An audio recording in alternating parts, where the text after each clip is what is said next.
এই যে আমি এখানে ঘরে থাকা গরুর মাংস বসিয়ে দিয়েছি, মশলা দিয়েছি, আস্তে আস্তে হবে। তেল দিয়েছি, এটাতে দিয়েছি গরুর মাংস, গরু গোস্ত যেটাকে বলো, মানে বড় বড় টুকরো টুকরো এখানে দেখতে অড লাগছে। এই যে বড় টুকরো আস্ত দিয়ে দিয়েছি, এগুলো আস্তে আস্তে হবে, মানে এক পিস খেলেই যথেষ্ট। তারপর দিব পেঁয়াজ, রসুন, আদা বাটা, সব শেষ। ওকে, আস্তে আস্তে হতে থাক, ঢেকে দিই। এই যে আস্তে একটা রসুন দিয়ে দিচ্ছি। আচ্ছা, টমেটো অ্যাড করে দেব, ঢেকে দিই। টমেটো দিয়ে দেবো এটাতে। আর তোমাদের আরেকটা টিপস বলি, আমরা যখন গরুর মাংস, গরু গোস্ত যেটাই বলো রান্না করি, অনেক সময় দেখা যায় আমাদের ঘরে আদা থাকে না। আদা নিয়ে আসলেও আদা কিন্তু সহজে নষ্ট হয়ে যায়। তো আমরা সেই সময় কী করবো, আমরা যদি টমেটো ইউজ করি গরুর মাংসে, খাসির মাংসে, তাহলে আদা না দিলেও কিন্তু চলে। ওকে, বুঝতে হবে। তো এই যে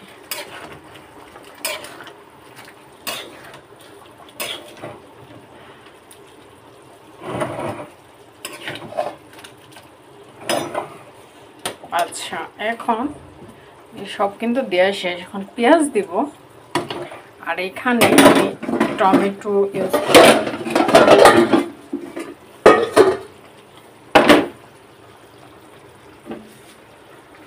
দেখেছো এখানে কতগুলো টমেটো কেটে নিয়েছি। তো এটা আমি এটার সাথে দিয়ে দেব। তাপ কমিয়ে দিব। তাপ কমিয়ে দিলে কি হবে জানো, আস্তে আস্তে কিন্তু একদম পারফেক্ট কারি তৈরি হয়ে যাবে।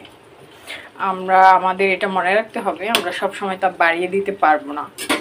বাড়িয়ে দিলে কিন্তু এই যে রসগুলো শুষে যায়, মানে ঝোলগুলো কিন্তু সেদ্ধ হয় কম।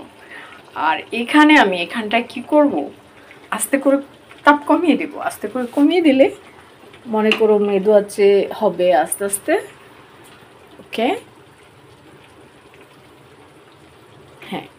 আর আমি এদিক দিয়ে পেঁয়াজ দিয়ে দিব। ওকে, এই যে পেঁয়াজ নিয়েছি আমি। এখন পর্যায়ে মাংসটা, এই যে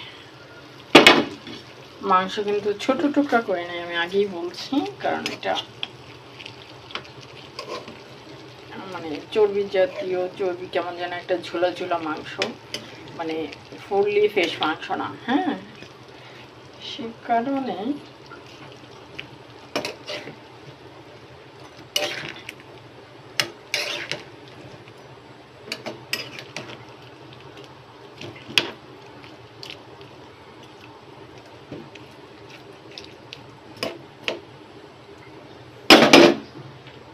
আচ্ছা, এটা আস্তে আস্তে হতে থাক। কি কালারফুল লাগছে দেখো, আসতে হবে, মৃদু আছে। আমরা সহজে কিভাবে সবজি ভেজিটেবল দিয়ে মাছের ডিম রান্না করব সেটা দেখাচ্ছি। এখানে বেগুন নিয়েছি, কাঁচামরিচ, পেঁয়াজ, হলুদের গুঁড়া, মরিচের গুঁড়া, লবণ, তেল, সামান্য পানি নিয়েছি। এখন আমি এটার সাথে ওই যে মাছের ডিম, রুই মাছের ডিম অ্যাড করে দিব, নিয়ে আসতেছি। এটা হচ্ছে রুই মাছের ডিম। আমরা যখন ভেজিটেবল দিয়ে রুই মাছের ডিম রান্না করব তখন কিন্তু একটু ছড়িয়ে দিতে হবে। হয়ে গেছে, ব্যাস।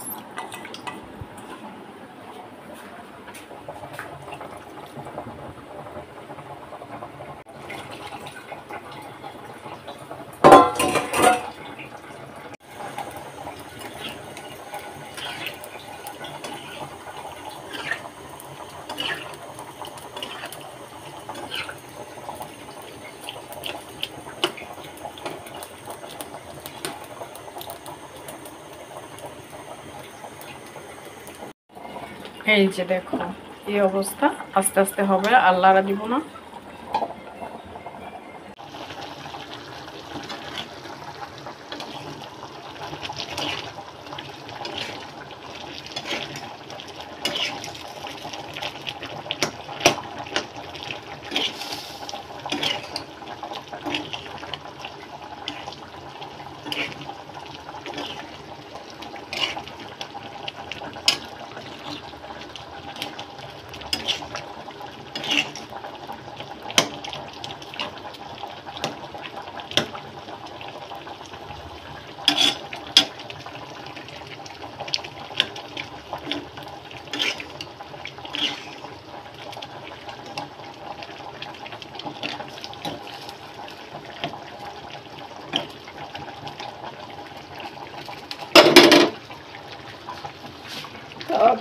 দিতে হবে ভালো সেদ্ধ হওয়ার জন্য, কারণ বেগুন কিন্তু অনেকদিন রোমে ছিল, সে কারণে একটু সেদ্ধ হওয়ার ভয় আছে, সেদ্ধ না হওয়ার ভয় আছে। হ্যাঁ, সেদ্ধ নাও হতে পারে, তো আস্তে তা।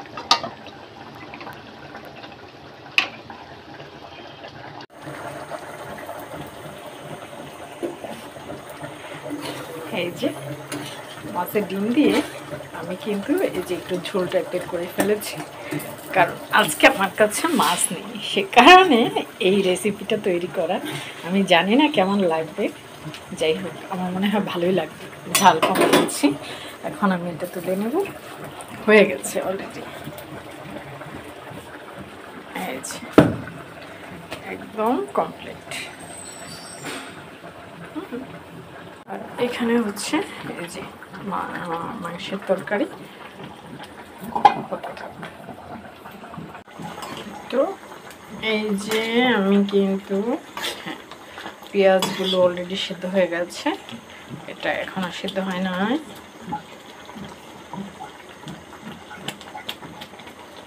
আর একটু সিদ্ধ হবে। আচ্ছা, এখনো অনেকটা সময় বাকি হয়, তবে হ্যাঁ এরকম মৃদু আছে দিতে হবে, তা না হলে কিন্তু ভালো সিদ্ধ হবে না। আর ভালো সিদ্ধ না হলে, সিদ্ধ হলে কিন্তু এক পিস খেলেই মনে থাকার মতো, মনে রাখার মতো হবে। আর তোমাদের দেখাইছি আমি টমেটো সসের বদলে কিন্তু টমেটো ইউজ করেছি, পাকা টমেটো।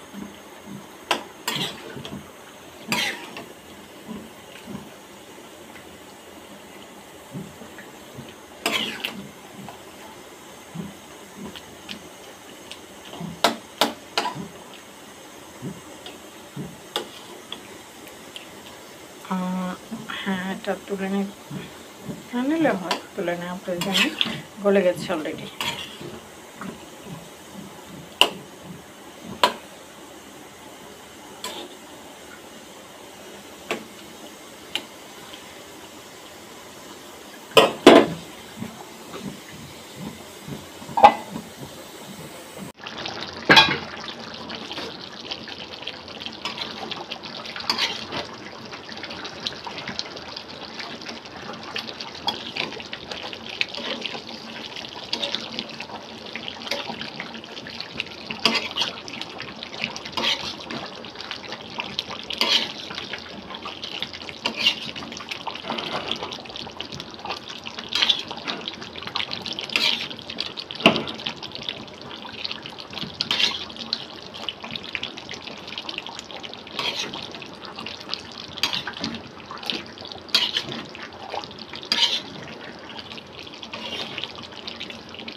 অনেকেই ভাবো যে মাংস এত মোটা কেন, এত বড় কেন। হ্যাঁ, মাংস পিস ভালো সিদ্ধ হলে কিন্তু এই যে এক পিস খেলেই যথেষ্ট, মোটা বড় পিস কোনো ব্যাপার না। হ্যাঁ, আর যদি হয়ে যায় টেস্টি তাহলে তো আর কোনো কথাই না, তাই না? অলরেডি 1 ঘন্টা রান্না হয়ে গেছে, এটা থাকবে আর একটুখানি। হ্যাঁ, তবে রান্নার সময় এটা ফলোতে রাখতে হবে যেন নিচে দিয়ে লেগে না যায়। নিচে দিয়ে লেগে গেলে মানে একটা বাজে একটা গন্ধ চলে আসে, তখন দেখা যায় আর ভাত খেতে ইচ্ছে করে না। হ্যাঁ,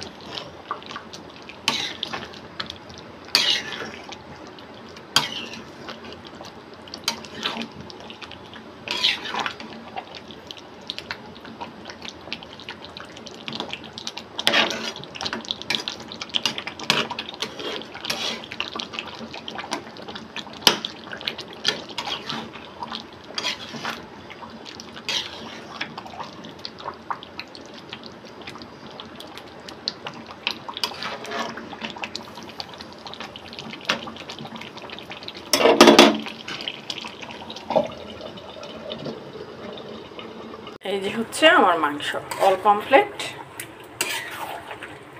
দেখেছো, রসালো রসালো, জুসি জুসি, একদম স্পাইসি। দেখলেই লোভ লাগছে। এক পিস মাংস, এক প্লেট ভাত, একদম ওকে। সাদা ভাত দিয়ে এই রান্নাটা ভীষণ টেস্ট। আমি তোমাদের বলবো এরকম করে বড় পিস করে রান্না করে খাও, ডোন্ট মাইন্ড। এক একজনের এক পছন্দ, কারণ অনেকের ছোট টুকরো পছন্দ। ওকে, একদম কমপ্লিট হয়ে গেছে আমার বিফ কারি তৈরি করা। ওকে, আমি নুরুন নাহার, আল্লাহ হাফেজ আজকের মতো, পরে আবার আসছি।